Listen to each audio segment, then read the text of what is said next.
ഇന്ന് റവയും അരിപ്പൊടിയൊക്കെ വെച്ചൊരു കുഴക്കട്ട ഉണ്ടാക്കാം. അതിനുവേണ്ടി ഇത് 2 കപ്പ് വെള്ളമുണ്ട്.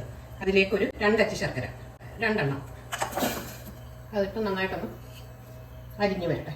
അത് ശർക്കര നന്നായിട്ട് ഉരുകുമ്പോഴത്തേക്ക് നമുക്ക് റവ ഒന്ന് മൂപ്പിക്കാം. 1 ടീസ്പൂൺ നെയ്യ്, അതിലേക്ക് 1 കപ്പ് റവ ചെറിയ തീയിലിട്ടൊന്ന് നന്നായിട്ട് മൂപ്പിക്കാം. ഒരു 5 മിനിറ്റ് ചെറിയ തീയിൽ നിന്ന് മൂപ്പിക്കാം. അതിലേക്ക് ഈ ശർക്കര ഉരുക്കി വെച്ചേക്കുന്നത് അരച്ചു വയ്ക്കാം. ഒരു 1/2 ടീസ്പൂൺ നെയ്യോടിടാം. ഇനി ഇത് ഓഫാക്കാം. ഓഫാക്കിയിട്ട് നന്നായിട്ട് തണുത്തിട്ട് ചെറിയ ചെറിയ ഉണ്ടായിട്ട് ഉരുട്ടിയെടുക്കാം. തേങ്ങ ഇഷ്ടമുള്ളവർക്ക് തേങ്ങയോ കാഷ്നട്ടോ ഒക്കെ ഇതിലിടാം. ഇത് 1 കപ്പ് അരിപ്പൊടി, ഇടിയപ്പപ്പൊടിയാണിത്. ഇതിലേക്ക് ഒഴിക്കാൻ വേണ്ടി ഇതിപ്പോൾ 1 കപ്പ് വെള്ളം നന്നായിട്ട് വെട്ടി തിളയ്ക്കണം. അതിലേക്ക് ഒരു 1/2 ടീസ്പൂൺ ഉപ്പിടാം.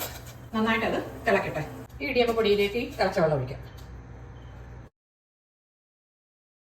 ഇനി ഇങ്ങനെ ഇത് ഉണ്ടായിട്ടെടുത്ത് ഇത് നന്നായിട്ട് കുഴച്ചെടുത്തു.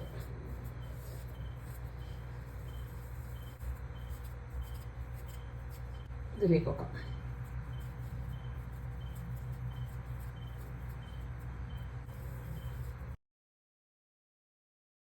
ഇതെല്ലാം ഇങ്ങനെ ഉരുട്ടി ഫില്ലിങ് വെച്ച് ഇനി ഇതൊന്ന് ആവി വേവിച്ചെടുക്കാം. തിളച്ചിട്ടുണ്ട്, അതിലേക്ക് ഇത് പെറുക്കി വെക്കാം. ഇനി ഇത് അടച്ച് വെച്ചിട്ട് 15 മിനിറ്റ് കുക്ക് ചെയ്യാം. ഇതിപ്പം 15 മിനിറ്റ് ഇത് വെന്തിട്ടുണ്ട്. ഇനി എടുക്കാം.